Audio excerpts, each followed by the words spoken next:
I was sitting at the kitchen table scrolling through my emails when my phone buzzed. I glanced at it casually, expecting some spam or another notification from ESPN. But it wasn't. It was a message. From her. You better make sure your wife doesn't find out. Last night was amazing. My heart pounded. It wasn't for me. I stared at the screen, confusion drowning out every rational thought. My thumb hovered over the message as if somehow touching it would make it disappear. I wasn't paranoid, at least I hadn't been before. But I knew immediately. This was one of those moments that could rip your world apart in an instant. Her name lit up on my phone just as I was about to start spiraling. Megan. My wife. I picked up. Hey, babe. I forgot my laptop charger. Can you bring it by the office? She asked, her voice light and sweet, as if she wasn't orchestrating the most brazen betrayal behind my back. Sure, I said calmly. Be there soon. I hung up. My hand trembled slightly, but I took a deep breath. I didn't need to explode. Not yet. I needed proof. Real proof. I copied the number from the text, pasting it into Google. Nothing. No social media, no name, just a blank. But I knew there were other ways. Before heading to her office, I called a friend, Mark. The kind of guy who could find out just about anything if you asked the right way. Mark, I need a favor. I'll pay whatever. Just look up this number for me. There was a pause. Everything okay, man? Just do it, I replied. When I got to her office, she was there, smiling as if nothing had happened. Her hair was swept to the side, perfect as always. She wore the fitted gray blazer I'd bought her for Christmas last year. Megan had this aura of confidence about her, the kind that could fool almost anyone. Almost. Here, I said, handing her the charger. Thank you. You're a lifesaver, she said, standing up and kissing me on the cheek. Her lips felt warm. I wanted to feel sick, but I just smiled. As I left the office, I saw him. Tall, athletic, tanned, and looking straight at her as if she was his. They didn't notice me. I didn't give them the chance to. Mark called later that evening. You sitting down? Just tell me. That number belongs to a guy named Jason Miller. Works at some law firm downtown. The same one your wife's been handling contracts with for a few months now. I closed my eyes, fighting the urge to smash my phone. Mark kept going. There's more. I did a little digging. They've been at the same hotel 3 times this month. I pulled receipts. 2 rooms booked, but only 1 ever used. I felt the breath leave my chest. That night, Megan came home late. She smelled like expensive perfume, not the one she usually wore. She smiled at me. You're still up? She asked, slipping off her heels. Couldn't sleep. She walked over and kissed the top of my head, her hands running over my shoulders. I felt like I was going to snap. You know, I said quietly, I ran into Jason today. Her hand froze. She was still for a second. Just a second. Then, she laughed lightly. Oh yeah? Small world. We work together sometimes. Yeah, small world. I echoed, looking up at her. Her eyes darted away from mine. I didn't say anything else. I wanted her to keep lying. The more she lied, the better my revenge would be. I just smiled and went to bed. I let her lies stack up like bricks. She was good at it, too good. But no one's perfect. The following Friday, Megan told me she was going out with her friends. She said it with a straight face, pulling on a sleek red dress that clung to her body like she was auditioning for a nightclub ad. Dinner and drinks, she said casually, adjusting her earrings. I didn't bother asking who. She would have lied anyway. Instead, I waited until she left, grabbed my jacket, and followed her. The place was Vine and Oak, an upscale bar with dim lights and overpriced cocktails. I stayed in my car across the street, parked behind a black SUV. From my vantage point, I had a clear view of the entrance. Sure enough, Megan showed up, alone. 10 minutes later, Jason arrived. He didn't park. He pulled up, got out, and walked straight in like this was routine. I watched them through the glass windows. Megan leaned into him the second he sat down, her hand brushing his arm as she laughed at something he said. She was glowing. Not the way she did with me. This was different. Predatory. I didn't storm inside. I let them enjoy their little charade, sipping drinks and exchanging touches. At one point, Jason's hand dropped to her knee. She didn't stop him. When he leaned in closer, whispering something into her ear. She smiled. That smile. The one I hadn't seen directed at me in months. I stepped out of the car. But I didn't head to the bar. I walked across the street, down a side alley, and around to the back of the building. I knew this place well. Megan and I had been here before. More importantly, I knew there was a second entrance through the kitchen. I slipped inside unnoticed, the hum of kitchen staff and clattering dishes masking my footsteps. A quick detour brought me to the hallway that led to the restrooms. That's where I waited. I knew Jason would need to use the restroom eventually. And sure enough, he did. The door creaked open, and Jason walked in, not suspecting a thing. He stood at the sink, adjusting his collar, smoothing his hair back like the cocky bastard he was. "Nice date you've got out there," I said from behind him. Jason froze. His eyes met mine in the mirror, flickering with brief confusion before recognition settled in. "Oh, hey," he said slowly. "You must be Megan's husband." I finished for him. He swallowed hard, his Adam's apple bobbing. "Listen, man, it's not what it looks like. Save it." I stepped closer, my voice low and calm. "You think I'm stupid?" Jason raised his hands slightly in defense. "I didn't know she was married at first. She told me you two were having problems." I didn't mean any disrespect. I laughed under my breath. "Yeah, you didn't mean any disrespect. But you're still touching what doesn't belong to you." Jason shifted uncomfortably. "Look, I'll back off, all right?" I didn't realize things were. I didn't let him finish. I grabbed him by the collar and slammed him against the wall.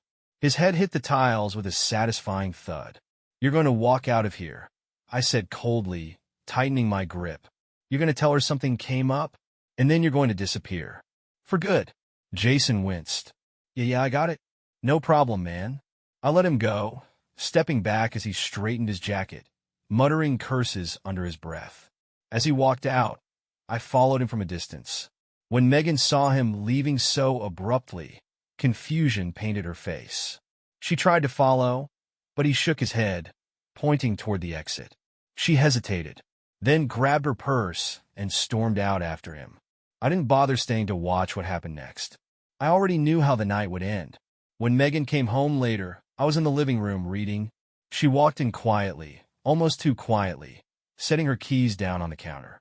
"How was dinner?" I asked without looking up. She hesitated. "It was fine," she replied stiffly. "Why?" I turned the page. "No reason. Just curious." She lingered for a moment longer, waiting for me to press the issue. I didn't, because the longer I stayed silent, the more the guilt would eat her alive. And that's exactly what I wanted. For the next few days, she played the role of the perfect wife, cooking elaborate dinners, offering to rub my shoulders, even suggesting we reconnect in the bedroom. I let her, but every touch felt hollow, because I knew. And the more she tried to act like nothing was wrong, the more I wanted to see her squirm. It wasn't long before Jason broke. Men like him couldn't handle pressure. A week after I confronted him, I got an email from a burner address. Subject, about Megan. Body, I'm out. She won't stop calling. I blocked her. She's your problem now. I chuckled. Jason folded faster than I expected. That evening, Megan sat across from me at dinner, poking at her salad with her fork, visibly distracted. She thought I wouldn't notice. "Something wrong?" I asked, casually sipping my wine. She glanced up, caught off guard. "No, just work's been crazy lately." I smiled. "Jason giving you a hard time?" Her fork froze midair. She recovered quickly, but not quickly enough. "No. Why would he?" she said, her voice a little too light.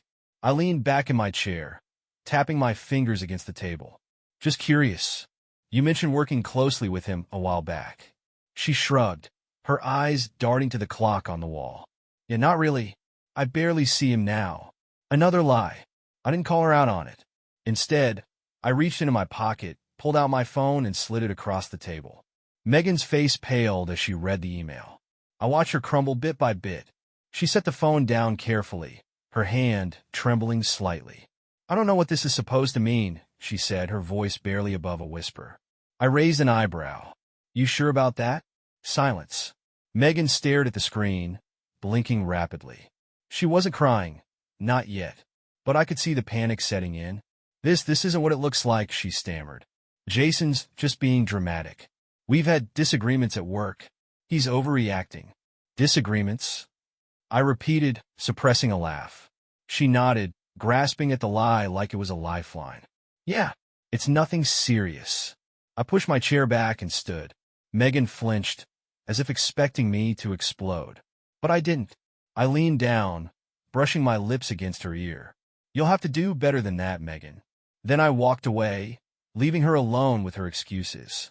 I didn't sleep in the bedroom that night. Megan came looking for me around midnight, creeping down the stairs in her nightgown. I was on the couch, pretending to sleep. She stood there for a moment, silently watching me. Then, I heard her whisper, "I'm sorry." But apologies don't mean much when the knife is still in your back. The following morning, Megan was up before me, pacing the kitchen with her phone glued to her ear. She didn't know I could hear her. "I don't know what happened, Jason. You just disappeared. You won't answer my calls." "This is ridiculous," she whispered harshly. I smirked from the couch, listening quietly. "Call me back, please," she added before ending the call with a frustrated sigh. Desperation didn't look good on her. I stretched loudly, making my presence known. "Who was that?" I asked, strolling into the kitchen like I hadn't just heard every word. Megan's head snapped up. "No one," she said quickly, shoving the phone into her robe pocket. I didn't press. Instead, I poured myself a cup of coffee and sat at the table, flipping through the mail like I didn't have a care in the world. She watched me closely, waiting for some kind of reaction. None came. I could almost see the gears turning in her head, trying to figure out if I knew more than I was letting on. Let her wonder.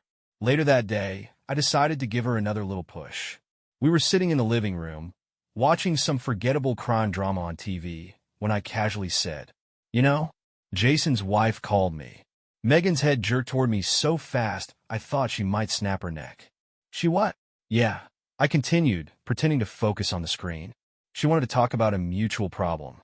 Megan's face drained of color. "I didn't even know he was married," she mumbled, her eyes fixed on the floor. "Really? You glänzt to her?" "Because she seems to know a lot about you." She opened her mouth to respond, but nothing came out. I let the silence settle between us, heavy and suffocating. Megan shifted uncomfortably, gripping the edge of the couch cushion like she wanted to sink into it. "You're messing with me," she muttered, forcing a weak laugh. "Am I?" I replied, looking directly at her. Her laugh faded. That night, she barely spoke to me. She spent more time in the bathroom than usual, probably texting Jason, or trying to anyway. I let her simmer in it. I wanted her to think everything was falling apart, because it was. She just didn't know how much worse it could get. The next day, I took things a step further. I called Jason's wife. Her name was Emma. Sweet woman, but furious once she realized what was happening. We agreed to meet for coffee. By the time I left that cafe, Emma had everything she needed. Proof. Messages. Screenshots. Hotel receipts.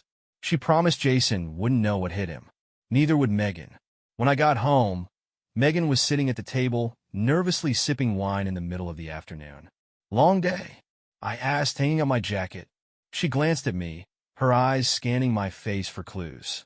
"I guess," she said vaguely. I walked over and kissed her cheek, gently, lingering just long enough to make her nervous. Her hand twitched. She was crumbling piece by piece, and I was enjoying every second of it. Megan must have felt the shift in the air because by Friday, she wasn't just nervous, she was terrified. I could see it in the way she hovered around me like a shadow, pretending to care about my day, asking questions she hadn't bothered with in years. "Anything exciting happen at work?" she asked over dinner, her fork barely touching the pasta she made. I wiped my mouth slowly, setting my napkin down with precision. "Not really," I said, holding back a smirk. "But I had coffee with someone interesting." Her fork stopped mid-twist. Oh. I took my time, taking another sip of wine, watching her squirm across the table. "Emma," I said casually. The glass almost slipped from her hand. "Emma, Jason's wife," I clarified. Megan's face went pale as chalk. "Why would you?" She reached out to me.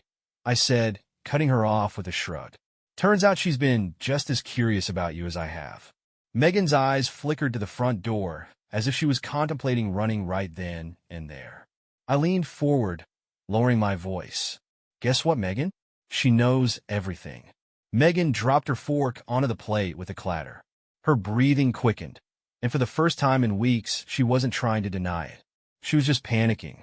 You don't understand. I understand perfectly, I interrupted, keeping my tone calm. You thought you could sneak around and keep me in the dark while you played house with someone else. Tears welled in her eyes, but I didn't care. I wasn't interested in her excuses. I was going to end it, she whispered, voice trembling. I laughed under my breath. You don't get it. It's already over, Megan. That night, she tried to explain. She followed me around the house like a lost puppy, spitting out rehearsed apologies and half-hearted promises I couldn't stand to hear anymore. I let her talk, because none of it mattered. The next morning, Emma sent me a message. It's done. I kicked him out. Good. I replied simply, same. Megan was still asleep when I packed my bags. I left quietly, without a scene. No scouting. No parting words. Just gone. She woke up to an empty house and a divorce petition waiting on the kitchen counter. By noon, my phone buzzed nonstop. Megan. I didn't answer, because the truth was simple. She opened this door. I just made sure it slammed shut behind her. I wasn't gone for long. I didn't need to be. Megan's world was already crumbling. She just hadn't felt the full weight of it yet. I stayed with Mark for a few days, giving her space to marinate in her own regret. Each day, I ignored her texts. Each voicemail, more frantic than the last, was deleted without a second thought. I wasn't ready to hear her beg. Not yet. It wasn't until day 3 that she showed up in person. Mark's doorbell rang late that evening. She's outside, Mark said, glancing through the peephole with a sigh. I didn't even look up from the TV. Let her wait. Mark chuckled. Cold. Not cold. Fair. I could hear her pacing outside, probably rehearsing whatever excuse she thought might sway me. It wouldn't. She rang again. Mark raised an eyebrow. All right, I said, stretching. Might as well get this over with. When I opened the door, Megan's face was a mess, mascara smudged, hair pulled back lazily. She wasn't the confident woman I married. This version of her looked like she hadn't slept in days. I didn't feel sorry for her. Hey, she said softly, offering a weak smile. I leaned against the doorframe, blocking her from stepping inside. What do you want, Megan? Her eyes darted around nervously. Can we talk? Please. I shrugged. We are talking. Can I come in? She asked, glancing behind me. No. The word hit her harder than I expected. She took a shaky breath and stepped back, crossing her arms like she needed to hold herself together. I messed up, she said, looking at the ground. No kidding. I didn't mean for it to happen like this, she added quickly, trying to regain ground. Jason, he didn't mean anything. I was lonely. Stop, I said coldly. I don't care. Megan's head shot up. You don't care? No, I don't. Her lip quivered, and for a second, I thought she might break down.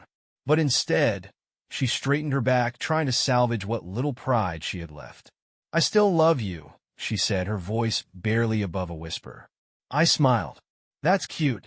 She blinked, unsure how to respond. Love doesn't excuse betrayal, Megan. You made your choice. I'm just making mine. Her hands balled into fists at her sides. I could see the frustration bubbling beneath the surface. You can't just walk away from everything, she snapped. I tilted my head. I think I already did. Megan lingered for a few moments longer, standing awkwardly in silence before finally turning to leave. As she walked down the steps, I added, Oh, and Megan? She stopped but didn't turn around. Jason's wife says hi. Her shoulders tensed visibly, and she hurried to her car without another word. I shut the door and went back to the couch. Mark glanced over. Damn, that was brutal. She's lucky that's all she got. Because I wasn't done yet. The next day, Megan didn't show up. I wasn't surprised. I imagined she spent the entire night staring at the ceiling, wondering just how much damage had been done, and how much worse it could get. But she didn't have to wonder for long. Emma took care of that. By noon, I got a text from Emma. I just spoke to Megan. Thought you should know. I grinned, stretching out on Mark's couch as I typed back. How'd that go? Messy. She's unraveling. Good. I left work early that afternoon and decided to swing by the house. Not to check on Megan, no, this was about control. She wasn't home when I got there, but I let myself in. Still had the keys after all. The house felt hollow. Cold. Our framed photos were still up, staring at me like ghosts. Her perfume lingered faintly in the air. I should have felt something. Anger, sadness, maybe regret. But I didn't. This wasn't my home anymore. I went straight to the office and pulled out the lockbox Megan thought I didn't know about. Combination? Easy. Our anniversary. Inside, I found exactly what I was looking for: paperwork, joint accounts, and the title to the house. I tucked the documents into my bag, leaving the rest untouched. One step closer. By the time I pulled into Mark's driveway, Megan had already called twice. I didn't answer. Not yet. That evening, I sat on the porch with Mark, drinking beers as the sun dipped below the trees. You think she'll give up? Mark asked. No, I said flatly. Not until she has no other option. You could just let it go, he offered, half joking. I laughed. Where's the fun in that? Because this wasn't just about divorce. It was about watching her fall apart the same way she thought she could tear me down. And I wasn't done yet. The first domino fell the next morning. Emma leaked Jason's emails to everyone. Megan's office, their law firm, even Jason's boss. It wasn't just gossip. It was a scandal. Jason got suspended. Megan got called in. By noon, she was sitting in a glass-walled conference room, desperately trying to explain herself to HR. I watched from the coffee shop across the street. She didn't know I was there. When Megan finally came home that night, she looked like someone had sucked the life out of her. Her eyes were red, her hair disheveled. She didn't even acknowledge me when I walked into the kitchen. I leaned against the counter, sipping a glass of water as she sat at the table, staring blankly at the floor. Rough day? I asked casually. She flinched. They put me on probation, she mumbled. I raised an eyebrow. Probation? Could have been worse. She looked up at me, searching for some trace of empathy. There wasn't any. Why are you doing this? She whispered. I set the glass down with a soft clink. Because you deserve it. Megan's lip trembled, but she didn't argue. She knew the truth better than anyone. Megan didn't go to work the next day. She didn't even leave the house. When I dropped by to grab a few things, I found her curled up on the couch, staring at the TV without actually watching it. Her hair was a mess.